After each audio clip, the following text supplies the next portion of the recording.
Bahasa Provinsi Bali, melayani dengan cinta.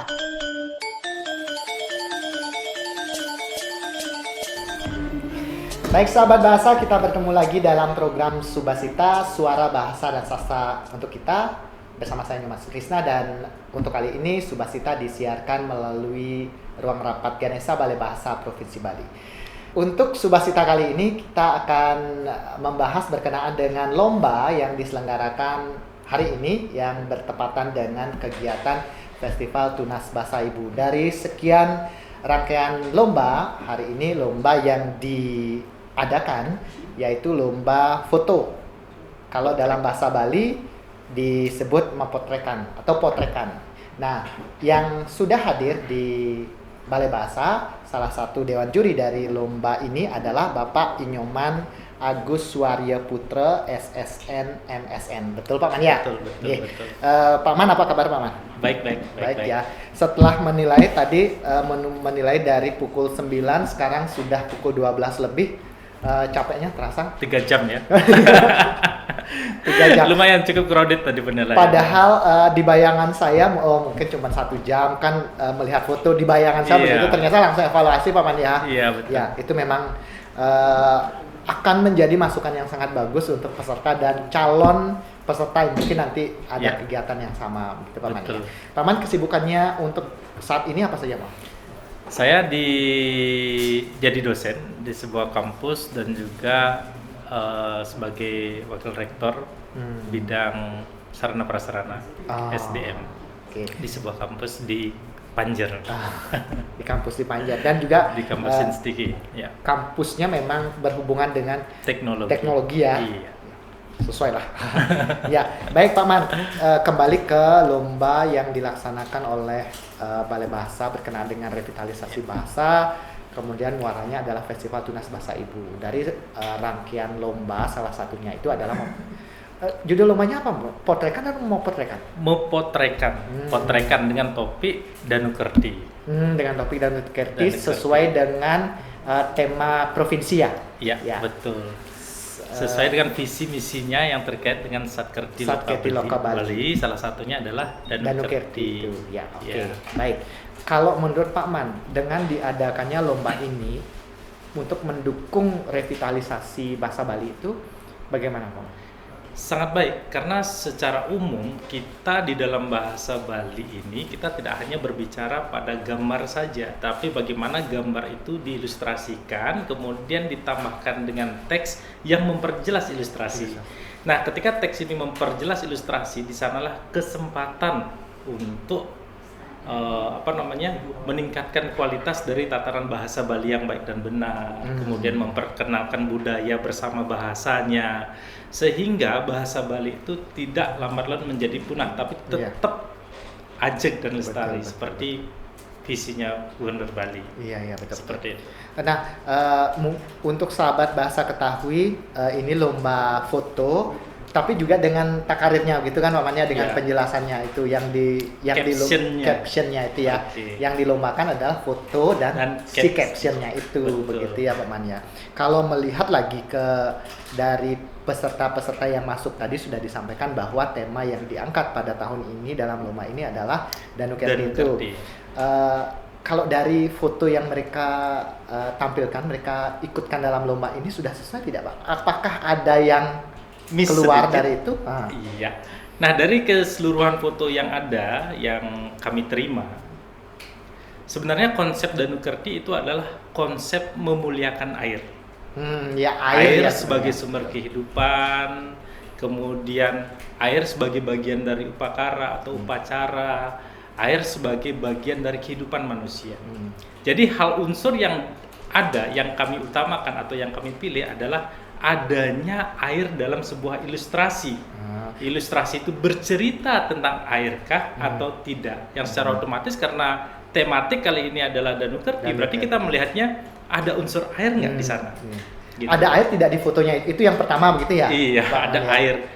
Tidak hanya semata-mata foto air sudah selesai, tapi bagaimana foto itu mampu bercerita, tentunya mampu bercerita tentang air itu diapakan, air itu sebagai bagian apa di dalam gambar, seperti itu. Sehingga ketika orang mengirim hanya hutan saja, atau bahkan ada yang mengirim tentang air laut, ya otomatis konteksnya pasti berbeda. Iya, betul. Karena kalau kita lihat di Satkerti Loka Bali, ada yang memisahkan di situ antara Danu Kerti dengan Segara Kerti atau Samudra Kerti. Sehingga yang kita fokuskan benar-benar adalah Danu Kertinya. Kita tidak melihat dari Samudra Kerti atau Segara Kerti, walaupun itu sama-sama air seperti itu.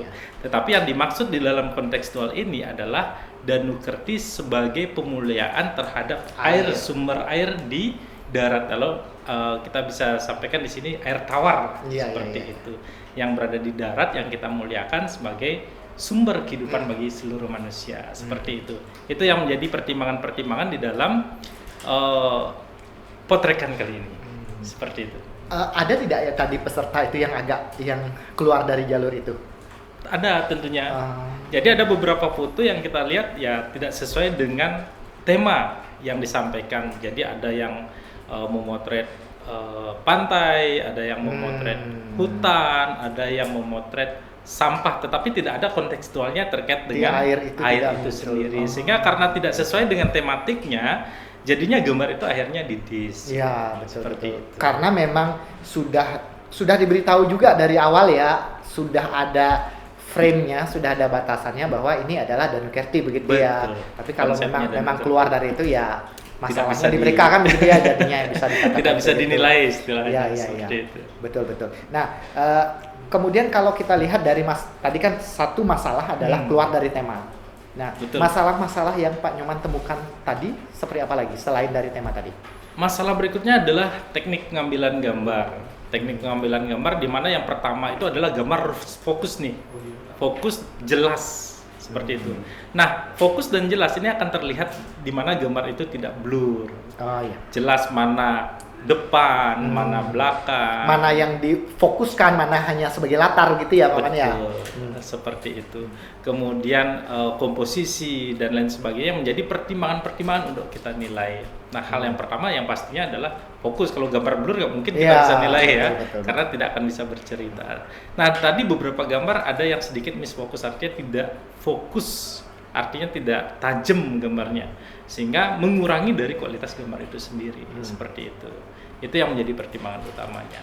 Selain di dalam foto itu, bagaimana seorang fotografer atau orang yang mengambil gambar mampu menceritakan gambar yang diambilnya tanpa harus dia cerita, tetapi gambar yang bercerita seperti apa. Dari gambar saja kita sebagai penonton begitu bisa langsung tahu ini artinya ini orangnya mau gambar, ini orangnya mau berkomunikasi bagaimana, apakah air sebagai apanya, itu jelas terlihat dalam ilustrasi gambar itu sendiri. Itu.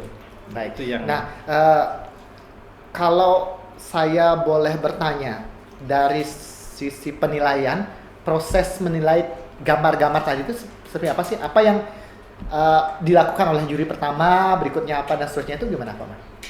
Secara umum proses penilaiannya sangat berat juga ya. Dari memilah-milah gambar dulu.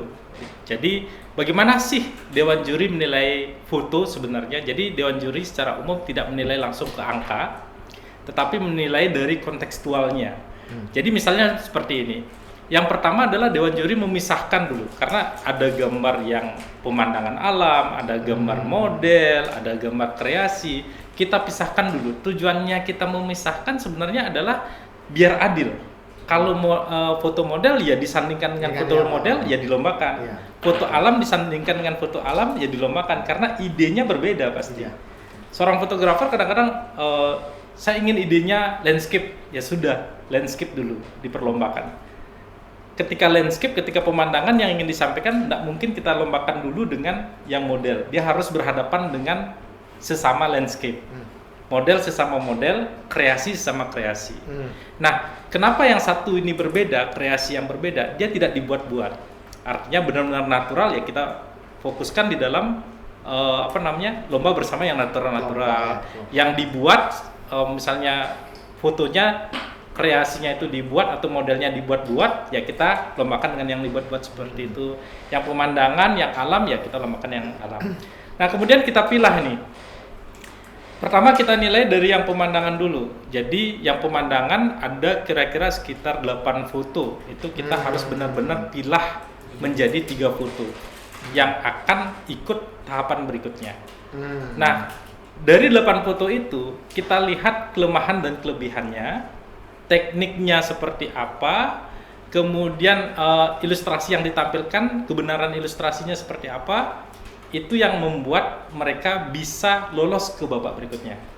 Kemudian juga yang model sama, apakah model terlihat natural polanya atau terlihat dibuat-buat atau seperti apa, kemudian diperlombakan model dengan model seperti itu. Akhirnya dipilih yang terbaik dari itu masuk di dalam babak penyisihan.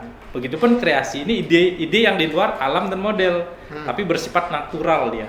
Ya kita lombakan bersama yang natural. Kemudian dipilih. Kemudian akhirnya masuk ke dalam babak penyisihan. Nah, tak cukup seperti itu. Di dalam proses penilaian, tim juri selalu berargumen. Kenapa gambar itu bagus? Kenapa gambar itu jelek? Itu disampaikan dengan real. Tekniknya seperti apa?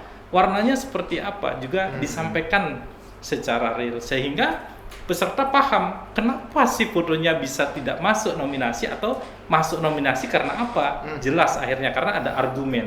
Di mana pada akhirnya juri mengatakan, oh saya oke dengan gambar ini, oh saya tidak oke dengan gambar ini. Nah kemudian dalam babak penyisihan kita memunculkan beberapa foto kembali untuk kita nilai. Kemudian kita memberikan pendapat di situ. Hal apa atau apa yang bisa menyebabkan foto ini untuk tampil lagi di babak final. Tampil lagi di babak final atau diunggulkan. Kemudian setelah di babak final itu kurang lebih ada 9 foto yang harus kita pilih 6 foto. Nah di situ kita memilah kembali untuk menjadikan juara. Dilihatlah captionnya. Apakah caption ini sudah sesuai dengan foto atau tidak? Karena dari 9 kita akan milih 6. Ya. Seperti itu. Kalau misalnya sesuai, otomatis dia akan masuk di dalam 6 itu nantinya. 6 nah besar, kemudian begitu, ya? Antara foto dan caption kesesuaian baru kita nilai yang mana kira-kira sesuai untuk menjadi juara 1, 2 dan 3, harapan 1, 2, 3. Kalau tadi dilihat karena banyaknya argumen, banyaknya pendapat yang berbeda-beda sehingga penyisihan ini lumayan berat untuk kita tentukan yang mana akhirnya menjadi pemenang di dalam lomba foto kali ini. Seperti itu. Ya. Karena ini memang lomba foto begitu ya. Jadi visualnya yang diutamakan visualnya. Dipilah dulu. Kalau sudah dia menjadi pemenang untuk visualnya baru disesuaikan dengan verbalnya begitu ya. Iya, betul. Takarirnya itu. Ya. Dan tentu saja antara visual dan verbal itu semuanya penting begitu ya. Penting. Saling mendukung begitu. Sangat penting. Baik. Karena yang menentukan juga dia sebagai juara adalah captionnya juga. Iya betul. Ya, sama seperti tadi, ada gambar bagus, tetapi akhirnya captionnya kurang sesuai seperti itu. Jadi dia akhirnya turun peringkat. Betul. Turun peringkat hanya gara-gara captionnya tidak sesuai atau kesalahan penulisan. Betul. Sehingga ketika kita mengikuti lomba ini, kita harus benar-benar paham ilustrasinya seperti apa, caption yang bagus seperti apa, atau yang baik dan benar itu seperti apa. Jangan sampai ada kesalahan tulisan. Karena ketika dia bersanding dengan gambar yang memiliki nilai sama, maka yang menentukan dia bisa naik dan turun itu tak lepas dari captionnya tadi. Iya, seperti itu. Jadi kalau misal dilihat dari foto saja mungkin dia juara 1 begitu ya. Namun kalau dibandingkan dengan caption, takarir yang dia buat ya mungkin saja dia turun begitu peringkat, ya, Pak Iman ya. Iya. Betul. Nah, Paman, yang paling penting juga yang harus diketahui oleh para peserta dan calon peserta jika nanti ada kegiatan yang sama, teknik untuk membuat sebuah foto yang bagus dengan takarir itu tahapannya seperti apa, Paman? Yang pertama adalah menguasai medianya dulu. Artinya dia tahu bahwa alat yang akan dipergunakan itu apa. Apakah handphone atau kamera profesional atau yang mana. Seperti itu. Dia harus menguasai dulu medianya yang akan dia gunakan. Karena maaf Paman, saya potong. Karena ada orang mengatakan bahwa hasil sebuah gambar, hasil sebuah video itu tidak hanya bergantung dari alatnya itu ya. Iya. Man behind the gun-nya itu yang juga penting ya, betul ya. Sama seperti pacuan kuda.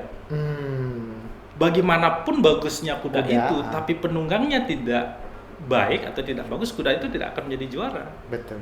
Seperti itu. Sama juga dengan sekarang. Dia harus benar-benar menguasai alatnya dulu. Walaupun alatnya itu sederhana, tapi ketika dikuasai bisa menjadi hasil yang bagus. Betul. Walaupun alatnya bagus tetapi tidak bisa menguasai, ya otomatis Tidak bagus tidak hasilnya bagus ya. jadinya. Seperti itu. Itu alat yang utama, artinya menguasai dari alat itu. Yang kedua, mampu mengatur komposisinya.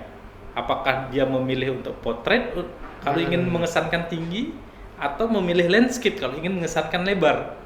Seperti itu. Itu juga tidak bisa kita katakan bahwa landscape lebih bagus daripada Portrait portrait gitu ya, belum karena tentu, sesuai karena dengan tergantung kebutuhan. maksud dan tujuan pada saat Ngambil pemotretan. gambar. Contoh, saya ingin mengesankan tinggi.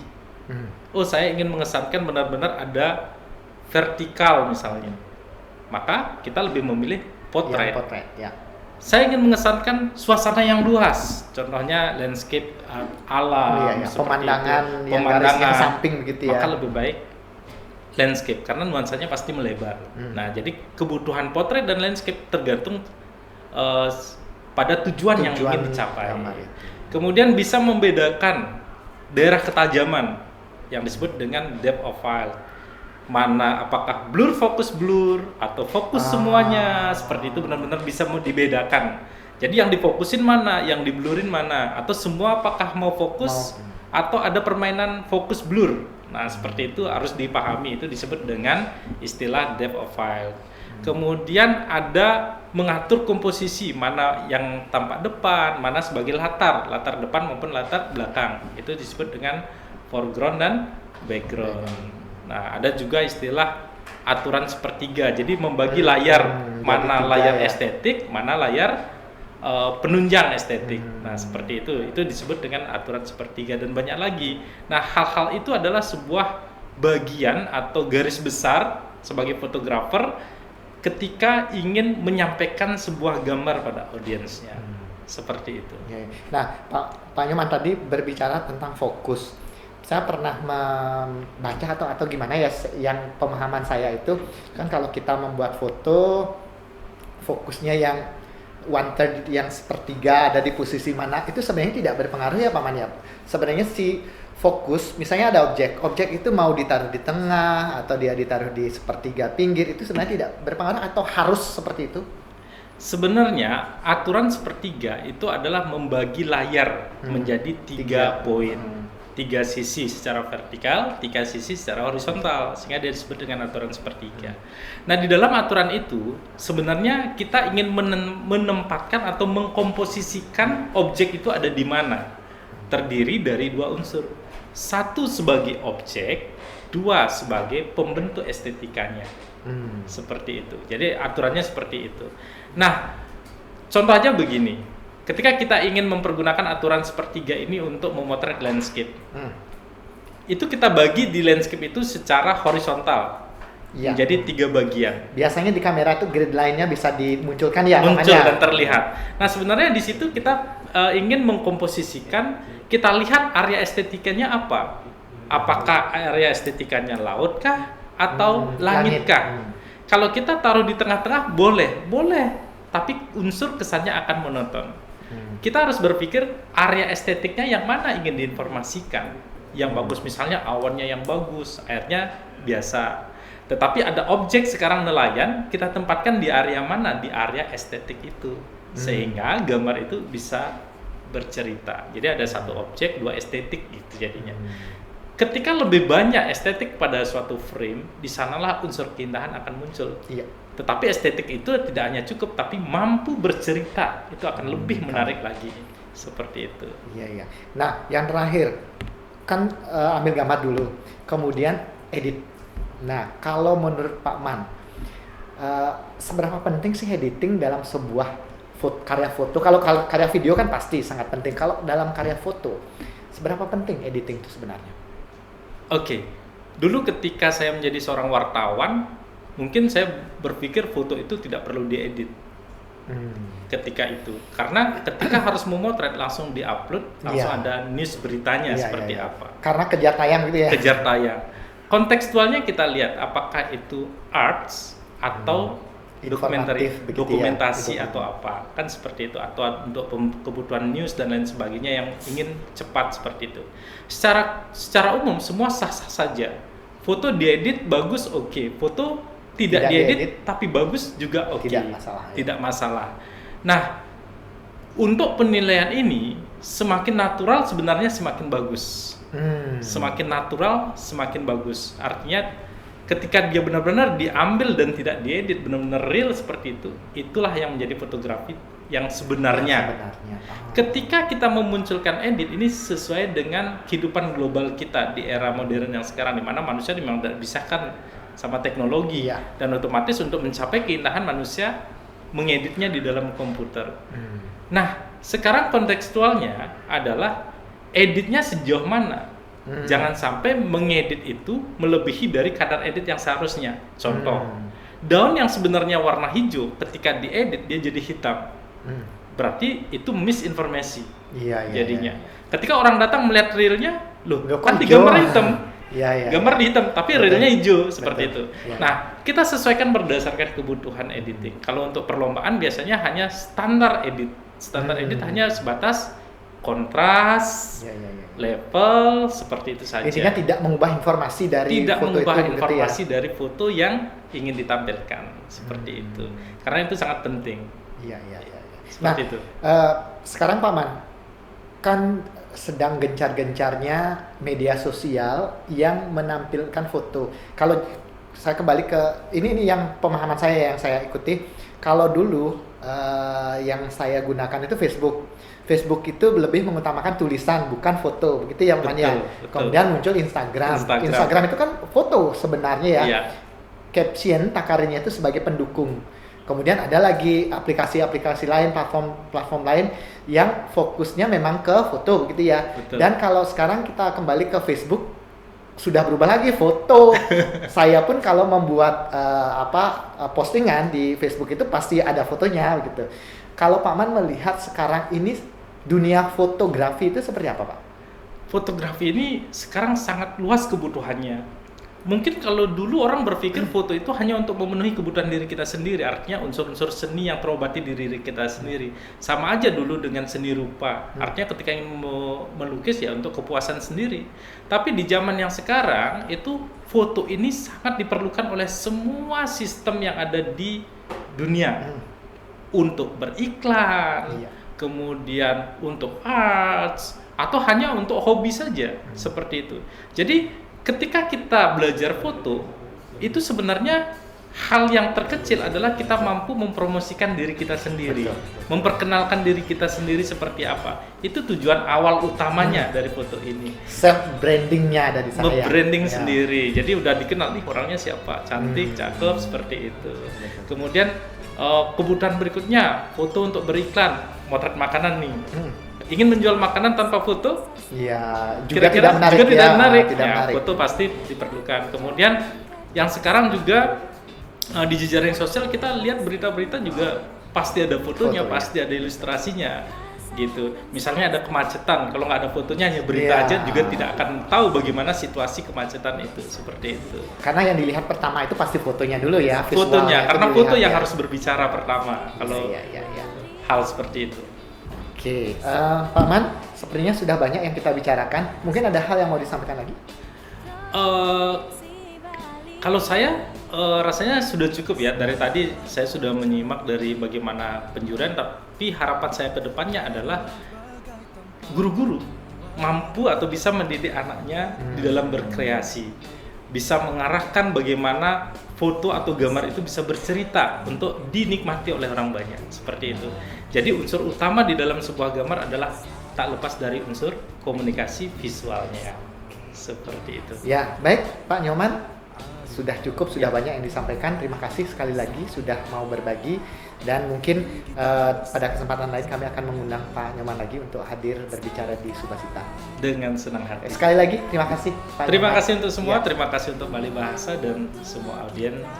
Terima kasih. Baik, sahabat bahasa, demikian tadi diskusi saya, perbincangan saya dengan Bapak Nyoman Agus Suarya Putra berkenaan dengan lomba foto yang dilaksanakan oleh Balai Bahasa Provinsi Bali. Semoga apa yang kami diskusikan tadi bermanfaat, dan mohon maaf jika ada hal yang kurang berkenan. Kita akan bertemu lagi dalam Subasita selanjutnya. Salam bahasa.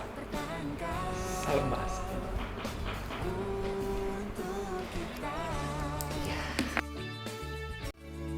Untuk kita